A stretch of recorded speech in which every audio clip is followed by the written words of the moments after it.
알베르 카미는 20세기 중반 프랑스의 철학자, 작가로 실존주의와 허무주의 철학의 중요한 인물 중 한 명입니다. 그의 철학은 인간 존재의 무의미함과 부조리 앱설을 중심으로 전개됩니다. 카미는 인간이 살아가는 세계가 합리적이지 않으며 그 속에서의 삶은 본질적으로 무의미하다고 주장했습니다. 그는 부조리한 인간이라는 개념을 통해 인간이 이 부조리한 세계 속에서 어떻게 살아야 하는지를 고민했습니다. 까미의 부조리로 정의한 세상에 대해 말해보면, 첫째, 부조리의 개념. 카미는 부조리를 인간의 합리적 사고와 무질서한 현실 사이의 충돌로 정의했습니다. 그는 우리의 삶이 아무런 목적도 의미도 없이 전개된다고 보았습니다. 이런 부조리한 현실 속에서 인간은 끊임없이 의미를 찾으려 하지만 결국 실패하게 됩니다. 카미는 이를 부조리한 상황이라고 설명합니다. 둘째, 부조리한 삶의 예시.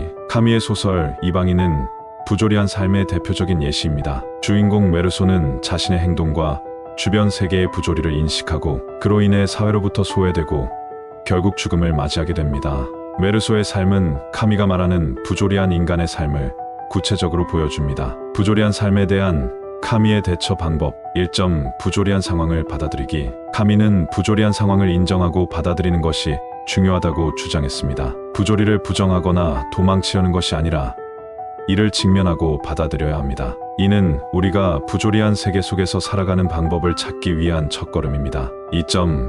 반항 revolt. 카미는 부조리한 상황에 대한 최선의 대응은 반항이라고 말합니다. 여기서 반항은 단순히 저항하는 것이 아니라 무의미한 세계 속에서 자신의 삶의 의미를 만들어가는 적극적인 행위를 뜻합니다. 그는 부조리에 굴복하지 않고 자신의 방식으로 삶을 살아가는 것이 중요하다고 주장했습니다. 이는 비록 무의미한 세계 속에서도 삶의 가치를 찾으려는 인간의 의지를 나타냅니다. 결론적으로 카미는 부조리한 상황을 직면하고 이에 반항하며 살아가는 것이 인간에게 주어진 운명이라고 보았습니다. 그는 이러한 삶이야말로 진정한 자유를 의미한다고 말했습니다. 부조리를 받아들이고 그 속에서 자신의 의미를 만들어가는 삶은 비록 고통스러울 수 있지만 그 속에서 인간은 진정한 존재의 의미를 발견할 수 있습니다. 1점. 시지프 신화의 비유. 카미는 시지프 신화에서 인간의 삶을 상징적으로 설명합니다. 시지프는 거대한 바위를 산 정상으로 굴려 올려야 하는 벌을 받았지만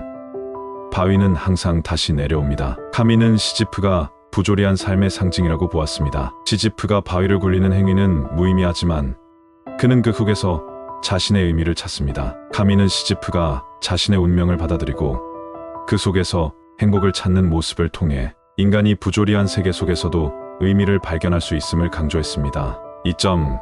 진정한 자유와 행복. 카미는 부조리한 세계 속에서 반항하는 인간이야말로 진정한 자유를 누릴 수 있다고 말했습니다. 그는 이러한 자유 속에서 인간이 자신의 삶을 주체적으로 살아갈 수 있으며 그 과정에서 진정한 행복을 찾을 수 있다고 믿었습니다. 카미의 철학은 부조리한 현실을 직면하고 그 속에서 자신의 삶의 의미를 만들어가는 인간의 모습을 통해 삶의 본질을 탐구합니다. 알베르 카미의 인생관은 부조리한 현실 속에서 인간이 어떻게 의미를 찾아가는지를 중심으로 전개됩니다. 그는 인간 존재의 무의미함을 직시하고 이를 받아들이는 것이 중요하다고 말합니다. 또한 부조리한 상황에 반항하며 자신의 삶의 의미를 만들어가는 것이 진정한 자유와 행복을 찾는 길이라고 주장합니다. 카미의 철학은 부조리한 세계 속에서 인간이 주체적으로 살아가는 방법을 제시했습니다.